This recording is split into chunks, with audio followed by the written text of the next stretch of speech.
The morning sun cast long shadows across the rugged Afghan mountains as Lieutenant Commander Jake Mitchell adjusted his tactical gear one final time.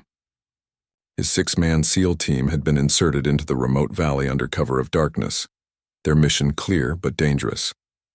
Intelligence reports indicated a high-value target was hiding in a fortified compound, nestled between towering cliff faces, and they had less than 12 hours to locate and extract him before enemy reinforcements arrived. Mitchell's team consisted of some of the Navy's finest operators. Petty Officer First Class Marcus Rodriguez served as the team's medic and explosives expert, his steady hands having saved countless lives in previous deployments. Senior Chief Danny Thompson brought 15 years of special operations experience, his weathered face telling stories of missions across 3 different theaters of war.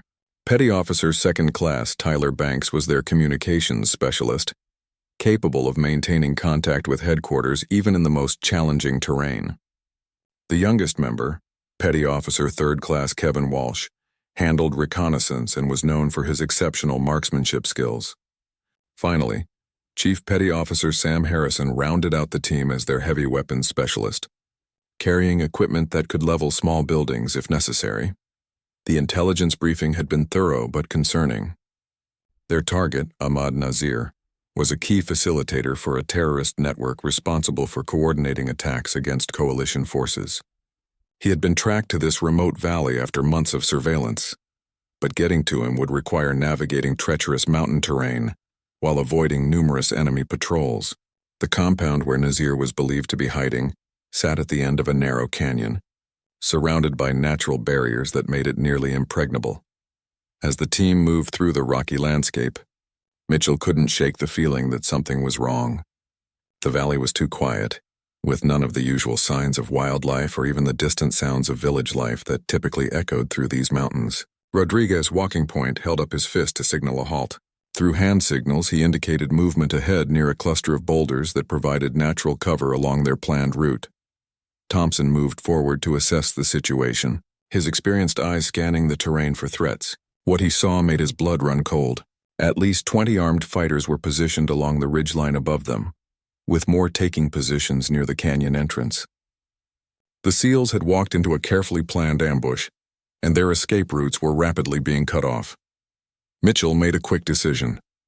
Rather than retreat and potentially compromise the mission entirely, he decided to push forward and try to reach the compound before the enemy could fully coordinate their trap. The team had trained for situations like this, and their only advantage was speed and surprise. Using tactical communications, he relayed their situation to headquarters while simultaneously coordinating his team's movement toward better defensive positions. The landscape worked against them as they moved deeper into the valley. Loose rocks shifted under their boots, creating noise that seemed to echo off the canyon walls. Banks struggled to maintain communication with their support elements as the steep terrain interfered with radio signals. Walsh kept his rifle ready, scanning for threats while trying to identify the best route forward through the increasingly hostile environment. As they approached a narrow passage between 2 massive rock formations, Harrison spotted the glint of metal among the rocks above. Enemy snipers were taking positions on the high ground, creating a deadly crossfire zone that the SEALs would have to traverse to reach their objective. The situation was deteriorating rapidly, and Mitchell realized they were facing a much larger enemy force than intelligence had suggested. The first shots rang out just as the team reached the narrowest part of the canyon. Bullets sparked off rocks around them as the SEALs dove for whatever cover they could find. Rodriguez immediately began treating a superficial wound on Thompson's arm, while the rest of the team returned fire at muzzle flashes visible among the rocks above. The enemy had chosen their position well, using the natural terrain to their advantage, while forcing the Americans into an increasingly desperate situation. Mitchell assessed their tactical situation and realized they were trapped. Enemy fighters controlled the high ground on both sides of the canyon, with more blocking their retreat route. The compound they had been sent to assault was still several hundred meters ahead, but reaching it now seemed impossible. Their ammunition was limited, and calling for air support in this terrain would be extremely difficult given the communication challenges and risk of civilian casualties in nearby villages. Banks worked frantically to establish contact with their quick reaction force, But the mountainous terrain continued to interfere with radio communications. The team's extraction helicopter was hours away, and their current position offered minimal protection against the growing enemy force. Walsh identified at least 6 different sniper positions among the rocks, making any movement extremely dangerous. As the firefight intensified, Thompson noticed that the enemy fighters seemed to be coordinating their attack from multiple directions. This wasn't a chance encounter, but a carefully planned operation designed to eliminate the SEAL team. The terrorists had somehow learned of their mission and prepared accordingly, turning what should have been a quick strike operation into a fight for survival. The canyon walls that had initially provided some concealment now felt like the sides of a grave. Enemy fire echoed off the rock surfaces, making it difficult to determine the exact location of threats. Rodriguez conserved their medical supplies while treating minor injuries, knowing that more serious wounds were likely as the engagement continued. Harrison identified several defensive positions they could potentially reach, but each movement would expose them to deadly crossfire from the elevated enemy positions. Mitchell made the difficult decision to continue the mission despite their compromised position. Nazir was too valuable a target to abandon, and intelligence suggested this might be their only opportunity to capture him. However, he also knew that his team's survival was becoming increasingly unlikely as more enemy fighters joined the battle. The narrow canyon that had seemed like tactical cover was rapidly becoming a killing field, with his men caught in the middle with limited options for escape or advance. The gunfire intensified as more enemy fighters poured into positions along the canyon rim. Mitchell counted muzzle flashes from at least 15 different locations, each one representing a threat that could end his team's mission permanently. The tactical situation had gone from challenging to nearly impossible in a matter of minutes, and every decision now carried life or death consequences for his men. Rodriguez pressed himself against a large boulder, treating a shrapnel wound on Walsh's shoulder, while bullets chipped away at their rocky shelter. The medic's calm demeanor under fire helped steady the younger SEAL's nerves as he prepared to continue fighting despite his injury. Thompson had taken position behind a fallen rock slide, his rifle methodically targeting enemy positions while conserving ammunition for the prolonged engagement he knew was coming. Banks finally managed to establish intermittent contact with headquarters, but the news wasn't encouraging. Their closest air support was still 40 minutes away, and the mountainous terrain made precision strikes extremely difficult without risking the SEAL team's position. The quick reaction force was mobilizing but faced similar challenges reaching the remote valley where the firefight was escalating. Harrison studied the enemy positions through his scope, noting how professionally they had established overlapping fields of fire.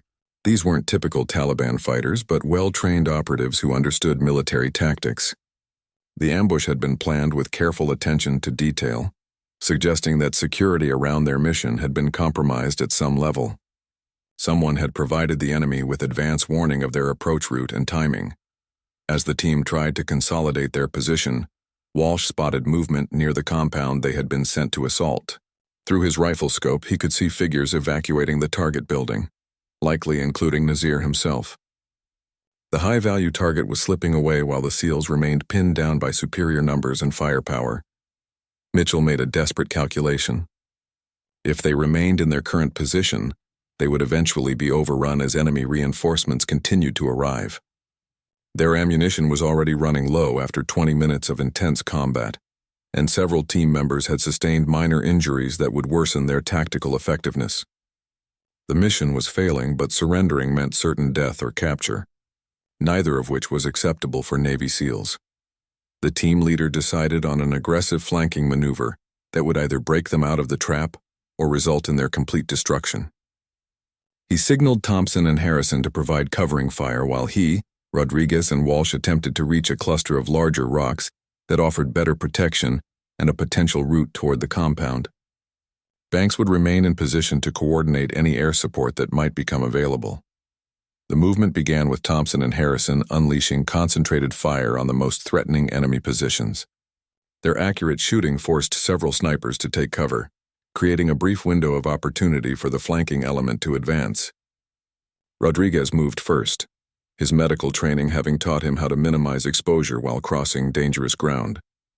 He reached the new position successfully and immediately began providing cover for the others. Walsh followed, his wounded shoulder making the movement more difficult but not impossible. As he dove behind the rocks, enemy fire intensified from multiple directions, indicating that the fighters above had spotted their maneuver. Several rounds struck close enough to shower him with rock fragments, but he managed to reach safety and add his rifle to the suppressive fire supporting Mitchell's movement. The team commander's dash across the open ground drew the attention of every enemy fighter in the area. Bullets whined past his head as he sprinted between cover points, using every available piece of terrain to mask his movement. A round grazed his tactical vest, spinning him slightly but not stopping his forward momentum. He reached the rocks just as enemy fire reached a crescendo, the sound of gunshots echoing off canyon walls creating a deafening roar. From their new position, the three SEALs could see the compound more clearly, but they also realized the full scope of the enemy force arrayed against them. At least 30 fighters now occupied positions throughout the canyon, with more arriving from mountain trails that had been invisible from their original location. The terrorists had turned the entire valley into a fortress, using natural terrain features to create interlocking zones of fire that would be difficult for any military force to overcome. Rodriguez spotted several enemy fighters attempting to flank their new position by moving along a ledge about 50 meters to their right. He alerted Mitchell, who realized they would soon be caught in crossfire from multiple directions unless they could neutralize this new threat. Walsh, despite his injury, volunteered to engage the flanking force while Mitchell and Rodriguez continued working. Toward the compound, the young SEAL's marksmanship training proved invaluable as he engaged targets moving along the narrow ledge. His first shot dropped the lead fighter, causing the others to take cover among the rocks. This bought precious time for the team to adjust their position, but it also revealed their location to enemy snipers who began concentrating fire on their rocky shelter. Meanwhile, Banks maintained his desperate attempts to coordinate air support, while Thompson and Harrison held their original position against increasing enemy pressure. The communications specialist had managed to relay their coordinates to incoming aircraft, but the pilots reported difficulty identifying friendly versus enemy positions in the rocky terrain. Close air support in such confined spaces carried enormous risks of friendly fire incidents. Thompson's years of experience told him that their situation was becoming untenable. Enemy fire was increasing in both volume and accuracy as more fighters reached advantageous positions. His ammunition was running dangerously low, and Harrison was showing signs of fatigue from the sustained firefight. The older SEAL began planning for the possibility that they might need to make a final stand, selling their lives as dearly as possible to honor their oath and protect their teammates. The sound of gunfire echoed continuously through the canyon now, punctuated by the crack of bullets striking stone and the occasional ricochet whining off into the distance. The enemy had effectively surrounded the SEAL team, using superior numbers and terrain advantage to slowly tighten their trap. Mitchell's tactical assessment indicated that without immediate intervention, his team had perhaps 15 minutes before their position became completely indefensible. As if responding to his thoughts, enemy fighters began appearing on previously unoccupied parts of the canyon rim. These new positions would allow them to fire down directly into the SEAL's rocky shelter, eliminating the protection that had kept them alive thus far. The trap was closing, and conventional military tactics offered no solution to their increasingly desperate situation. Rodriguez checked his medical supplies and ammunition, while keeping one eye on the approaching enemy flankers. He had enough medical gear to treat serious wounds but knew that major injuries in their current position would likely prove fatal. His rifle ammunition was down to 3 magazines, and he could see that his teammates were facing similar shortages. The mathematics of their situation were becoming grimly clear. Mitchell keyed his radio one final time, requesting immediate extraction or air support, knowing that help was still too far away to matter. The acknowledgement from headquarters carried a note of helplessness that confirmed what he already knew. His team was on their own in an impossible situation, facing odds that no amount of training or courage could overcome through conventional means. The intensity of enemy fire reached a new level as fighters positioned themselves for what appeared to be a final assault on the SEAL positions. Mitchell could hear shouting in multiple languages echoing off the canyon walls, suggesting that foreign fighters had joined the local Taliban forces in what they clearly saw as an opportunity to eliminate an elite American unit. The propaganda value of such a victory would be enormous for terrorist recruitment efforts. Walsh grimaced as he shifted position to engage new targets, his shoulder wound making precise shooting increasingly difficult. Despite the pain, his training took over as he methodically targeted enemy fighters attempting to advance along the canyon floor. Each shot had to count now, as ammunition conservation had become critical for their survival. He dropped 2 fighters before being forced to duck as return fire shattered rocks inches from his head. Rodriguez had taken over coordinating their defensive fire, his medical background having taught him to remain calm under extreme stress. He called out target locations to his teammates while simultaneously treating minor injuries and monitoring everyone's physical condition. The medic could see signs of fatigue setting in, which would affect their combat effectiveness just when they needed peak performance most. From their original position, Thompson and Harrison continued to hold off the main enemy force, but their situation was becoming increasingly desperate. Harrison's heavy machine gun had proven effective at keeping enemy fighters at bay, but his ammunition was nearly exhausted.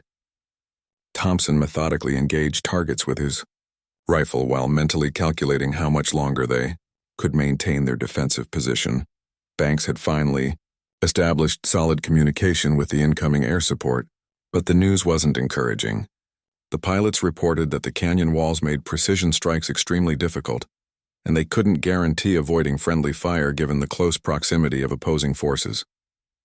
The terrain that had initially seemed like an advantage for a small unit infiltration was now working entirely in favor of the enemy forces surrounding them.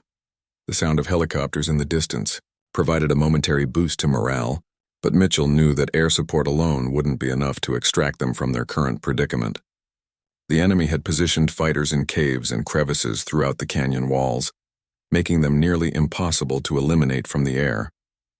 Ground forces would be needed, but the nearest friendly units were hours away. As enemy fire intensified, Mitchell made the difficult decision to abandon their attempt to reach the compound. Nazir had clearly escaped during the opening moments of the ambush, making the original mission objectives impossible to achieve. Now their focus had to shift entirely to survival and extraction, assuming they could live long enough for help to arrive.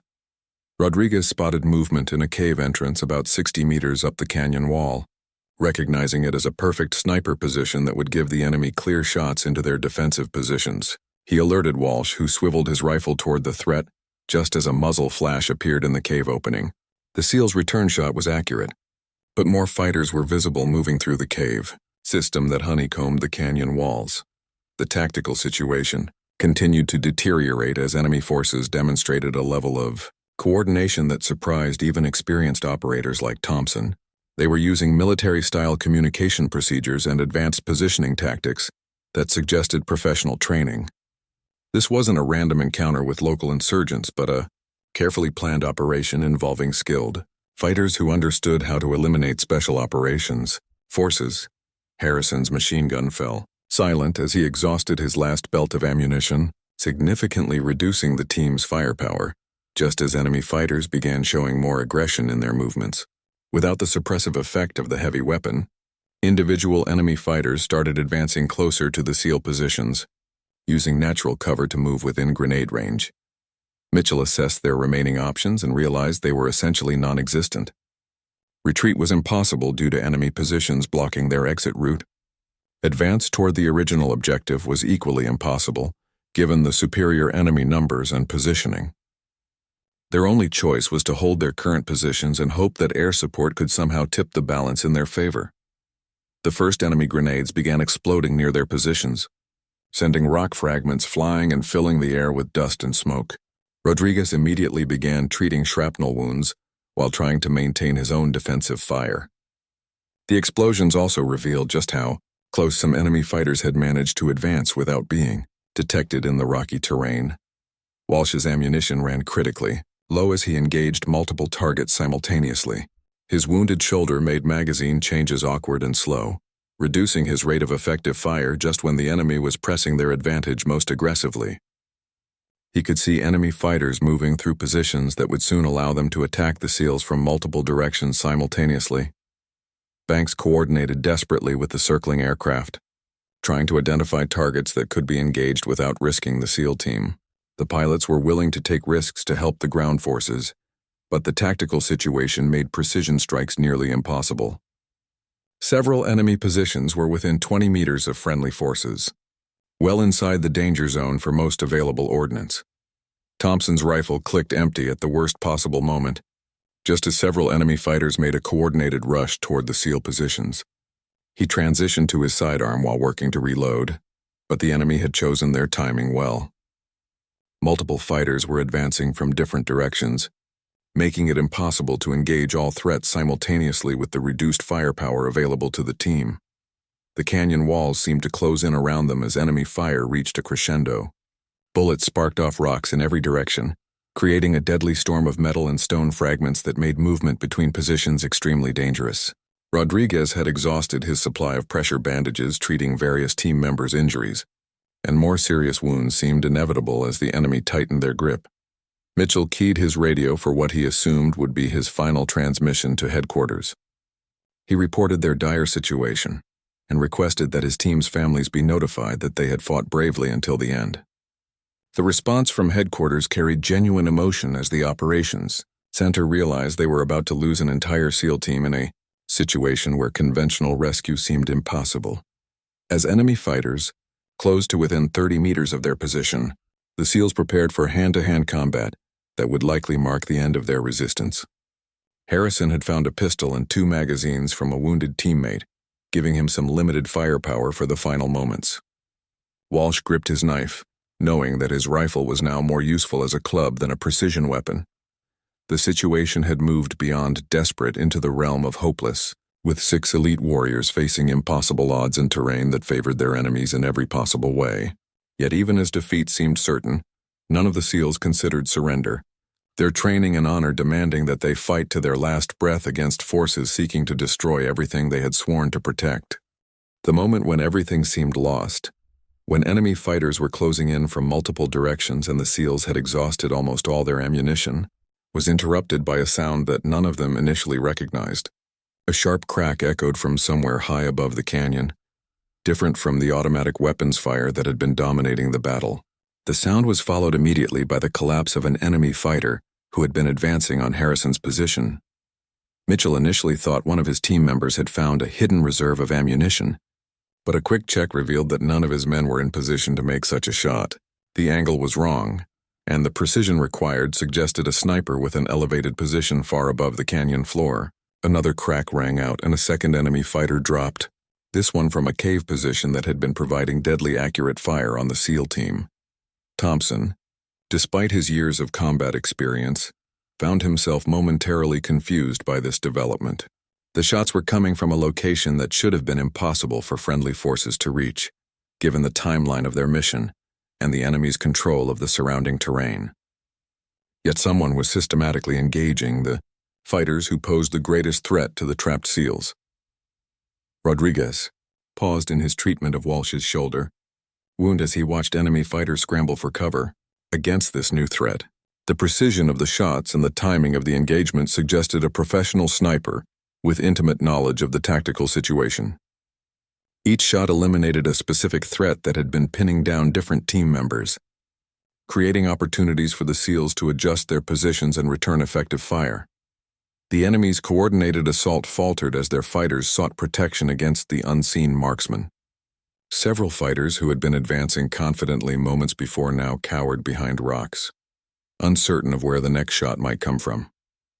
The psychological impact of facing an unknown sniper was evident in their changed behavior and reduced aggression.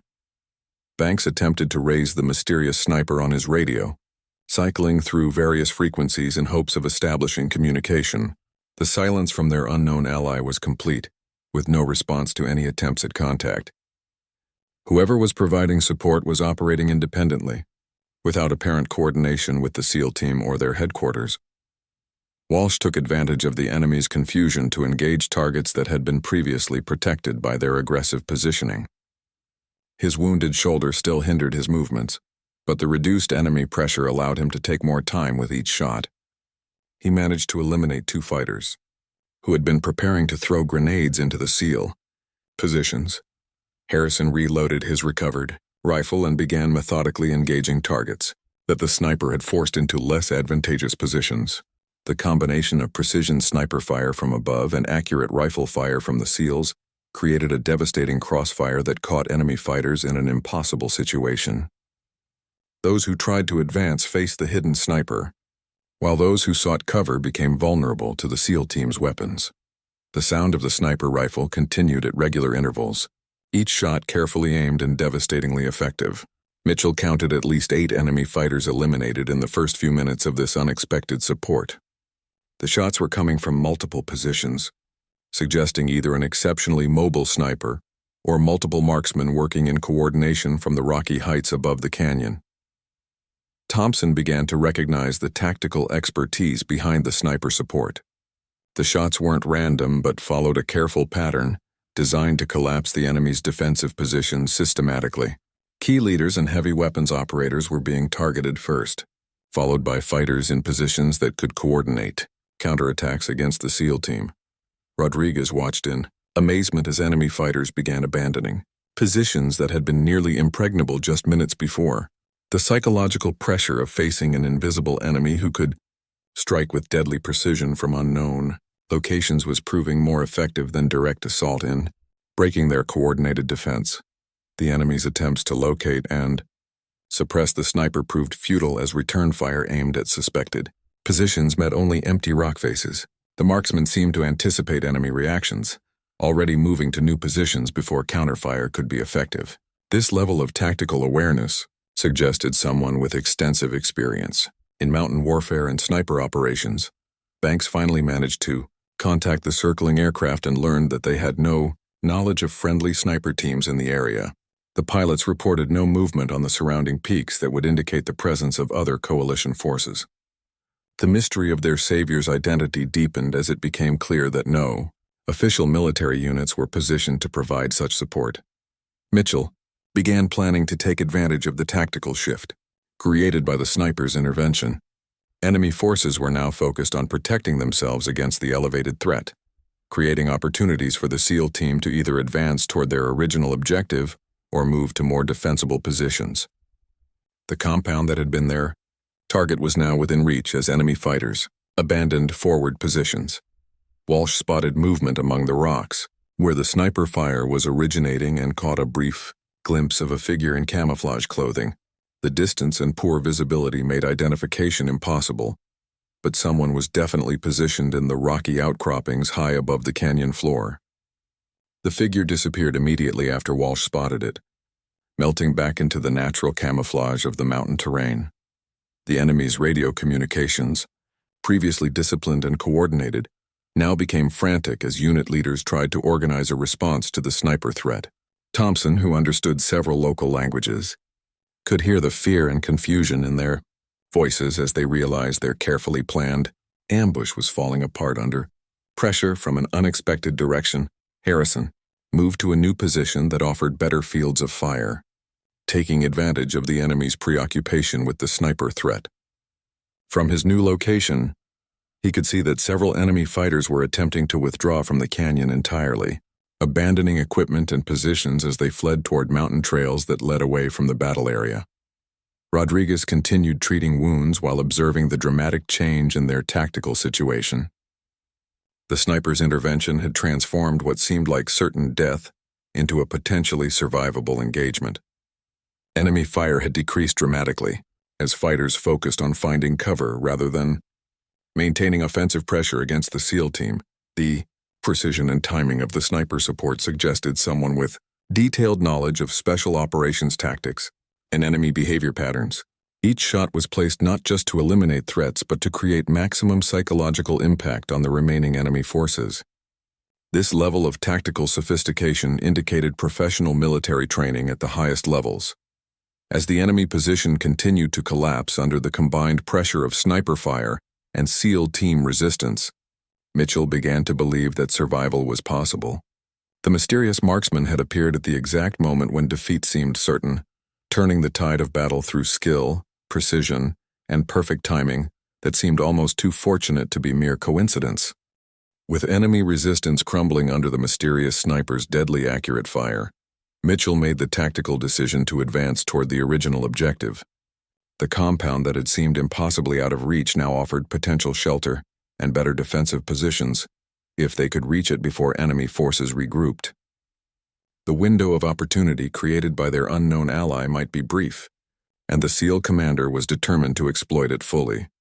Rodriguez quickly assessed the team's condition before they moved from their rocky shelter. Walsh's shoulder wound had been stabilized but would limit his mobility and shooting accuracy. Thompson showed signs of exhaustion from the sustained firefight, while Harrison had several minor shrapnel injuries that needed attention. Banks had maintained communication throughout the battle, but was running low on battery power for their radio equipment. Despite these challenges, the team remained combat effective and ready to continue the mission.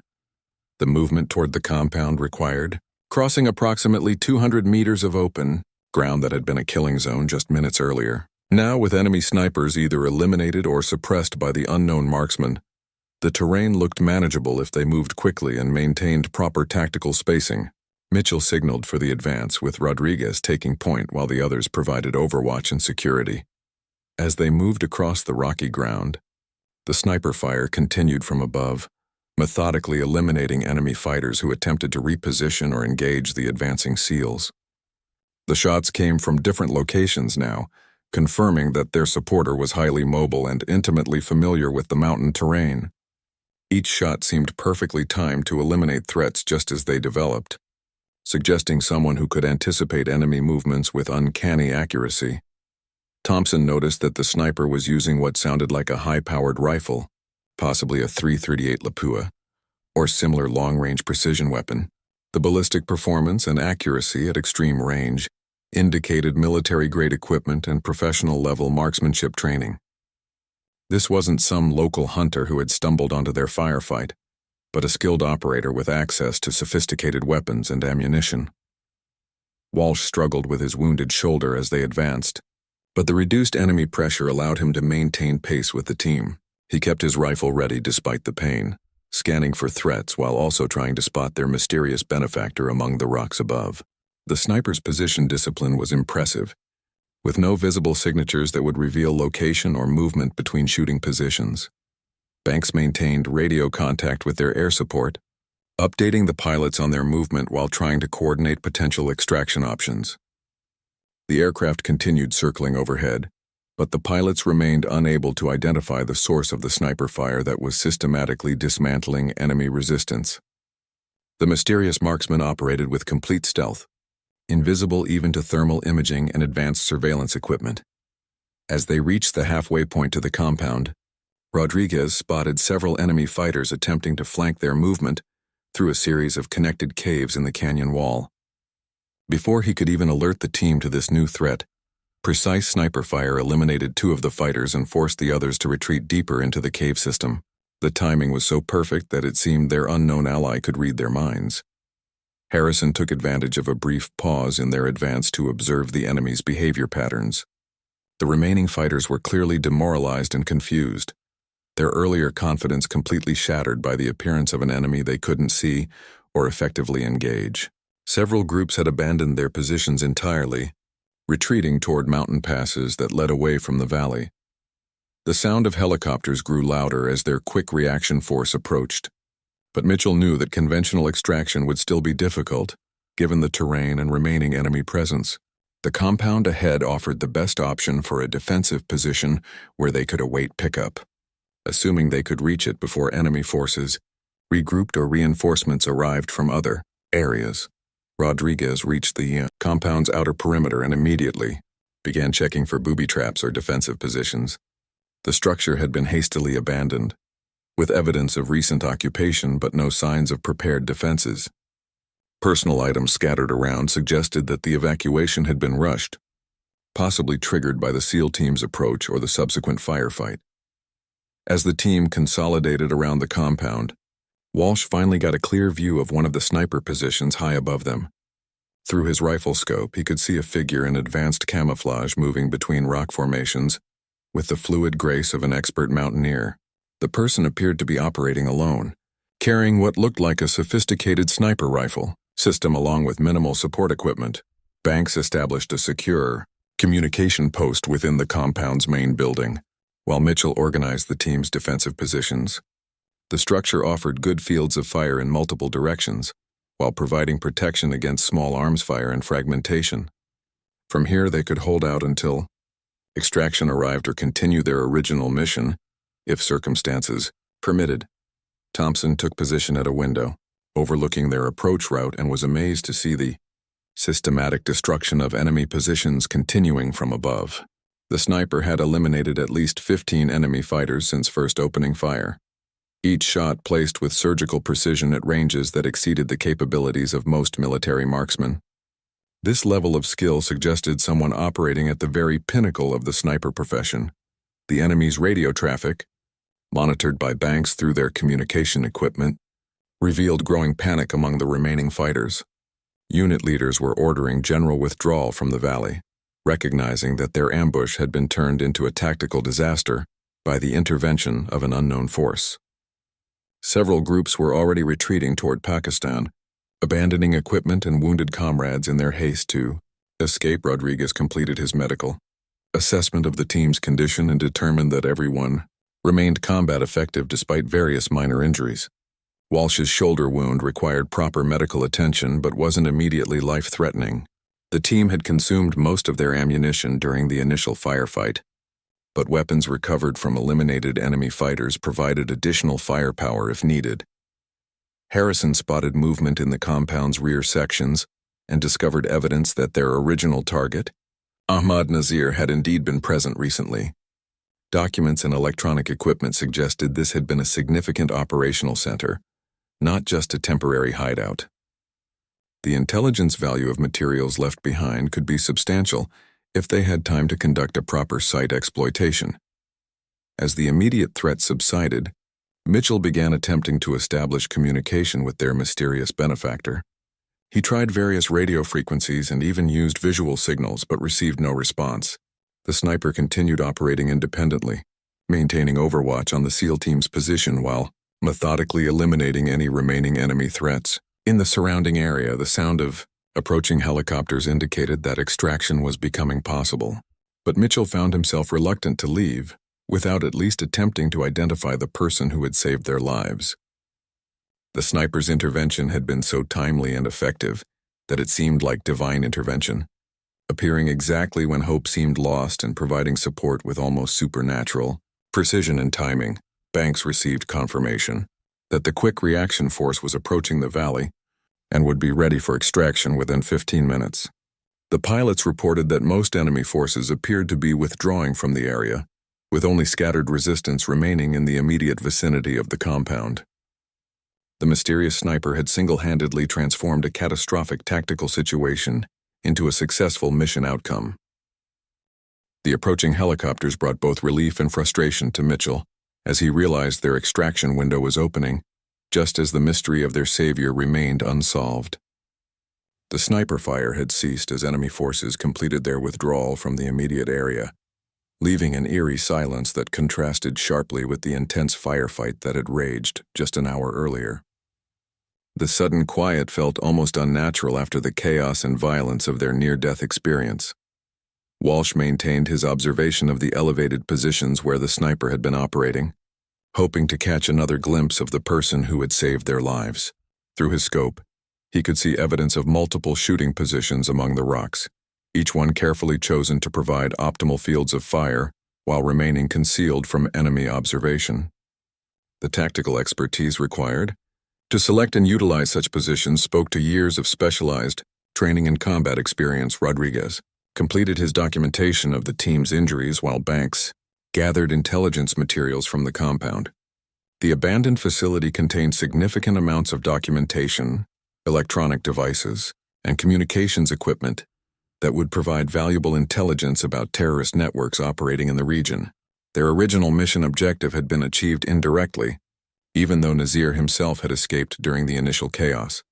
Thompson examined weapons and equipment left behind by eliminated enemy fighters, noting that many items were of foreign manufacture, and suggested international support for the terrorist operations in this remote valley. The sophistication of their ambush tactics and the quality of their equipment indicated that this hadn't been a random encounter with local insurgents but a planned, Operation involving well-funded and professionally trained adversaries. As the first extraction helicopter appeared over the canyon rim, Mitchell made a final attempt to contact their mysterious benefactor, using multiple radio frequencies and emergency channels. The silence remained complete, with no indication that anyone was monitoring communications or preparing to reveal their identity. The sniper had vanished as suddenly and mysteriously as they had appeared, leaving only the evidence of their deadly accurate intervention. Harrison took final defensive positions as the extraction helicopter descended toward the compound's courtyard, kicking up clouds of dust and debris that reduced visibility throughout the area. The pilot expertly maneuvered the aircraft between the canyon walls while door gunners maintained overwatch against any remaining threats. The quick reaction force had arrived with additional medical personnel and ammunition, prepared for a contested extraction that no longer seemed necessary. Banks transmitted their final situation report to headquarters while gathering the team's equipment for rapid departure. The intelligence materials recovered from the compound would require extensive analysis, but initial assessments suggested significant operational value. The mission had transformed from a near disaster into a qualified success, though the cost in ammunition and the risk to personnel had been substantial. As the team prepared to board the extraction helicopter, Walsh spotted movement on a distant ridge that caught his attention. Through his rifle scope, he could see a lone figure observing their departure from a position nearly a kilometer away. The distance made identification impossible, but something about the figure's posture and equipment suggested military bearing. Before Walsh could alert the others, the figure disappeared behind the ridgeline, melting away like a ghost. Rodriguez assisted with loading the wounded onto the helicopter, while Mitchell conducted a final head count to ensure all team members were accounted for. The extraction proceeded smoothly, with no enemy interference or last-minute complications. As they lifted off from the compound, the canyon below appeared almost peaceful, showing little evidence of the intense battle that had taken place just hours earlier. Thompson secured the intelligence materials while contemplating the extraordinary sequence of events that had saved their lives. In 15 years of special operations, he had never experienced anything comparable to the mysterious sniper's intervention. The timing had been perfect, the marksmanship exceptional, and the tactical awareness almost supernatural in its precision and effectiveness. As the helicopter climbed out of the valley, Banks established communication with headquarters to provide preliminary mission reports. The operations center was intensely curious about the unknown sniper, but initial investigation revealed no friendly forces in position to provide such support. Satellite imagery analysis was already beginning, but the mountainous terrain and limited surveillance coverage would make identification extremely difficult. Walsh continued monitoring the ridge lines and elevated positions as they departed, hoping for one final glimpse of their savior. The person who had appeared at their darkest moment remained invisible, having vanished back into the mountains with the same stealth that had characterized their arrival. The mystery would likely never be solved through conventional investigation methods. Mitchell reflected on the mission's outcome during the flight back to base, realizing that pure luck couldn't explain the sniper's timely intervention. Someone had been watching their operation, possessed the skills and equipment to intervene effectively, and chose to reveal themselves only when the SEAL team faced certain death. The implications raised questions about mission security and unknown assets operating in the region. Harrison treated his minor injuries while discussing the sniper's capabilities with Rodriguez. Both men agreed that the marksmanship demonstrated had exceeded anything they had witnessed in their military careers. The combination of extreme range accuracy, rapid target acquisition, and perfect tactical timing suggested someone operating at the absolute pinnacle of the profession. As they approached their forward operating base, Banks received instructions to maintain operational security regarding the mysterious sniper's intervention. Intelligence officials wanted to investigate the incident thoroughly before releasing any information that might compromise ongoing operations or reveal the identity of their unknown benefactor. The debriefing sessions that followed would consume days as analysts tried to piece together exactly what had happened in the canyon. Video footage from the helicopters, radio intercepts, and detailed interviews with team members would be analyzed exhaustively, but the sniper's identity would remain a mystery that haunted everyone involved in the operation. Rodriguez completed his medical documentation during the flight, noting that the team's survival was nothing short of miraculous given the tactical situation they had faced. Without the sniper's intervention, all 6 men would likely have died in that remote canyon. Their bodies never recovered and their families left with only questions about their final moments. Thompson stared out at the mountain landscape passing below, wondering if their mysterious guardian angel was still out there, watching over other American forces operating in hostile territory. The thought provided some comfort as he realized that sometimes help arrived from the most unexpected sources, when hope seemed lost and conventional support was beyond reach. As the helicopter touched down at base, Mitchell knew that while their official mission report would document a successful intelligence-gathering operation, the true story of their survival would remain classified at the highest levels. Somewhere in those mountains, a phantom warrior had intervened at the perfect moment, saving 6 lives and disappearing back into legend, leaving only questions that might never be answered.